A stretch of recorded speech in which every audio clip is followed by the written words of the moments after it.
எல்லாம் நம்ம ஆளுங்க தான், ஒளிஞ்சிருக்க லட்சணம் அந்த மாதிரி. எஸ் புரியுது, ரொம்ப நாளைக்கு பிறகு வந்திருக்கேன், மன்னிச்சிருங்க. வீடியோ வரலன்னே பர்சனல் மெசேஜில் வந்து என்ன அடி அடிக்கிறீங்க. எனிவே இது ஒரு ஓட்டக்கலை ப்ளஸ் கலர் பென்சில் ஆர்ட் பிடிச்சிருக்குன்னு நம்புறேன். லைக்கை போட்டு நல்ல கமெண்ட் பண்ணுறது. அருமையா இருக்கா, நல்லா இருக்கா, நல்லா இருக்கு. என்னடா படம் ஒரு மாதிரி இருக்குன்னு பர்சனலாக முன்னு கேட்டிருந்தீங்க. அது கேமராவில் தான் கொஞ்சம் பிரச்சனை, கொஞ்சம் படம் ஒரு மாதிரி இருக்கிறது. கவலைப்படாதீர்கள், ஃபியூச்சரில் சரி பண்ணிடலாம். நீ வாரத்தில் ஒரு வீடியோ கூட ட்ரை பண்ணுறேன். நான் எனக்கும் பர்சனலாக வேலை இருக்கு. வாயாலே வட சுடுவார் நன்றாக, வாயாலே வட சுடுவார்.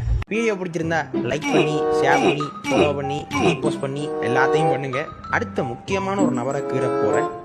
இல்ல அது பிறகு கீற மாற்ற வேண்டிய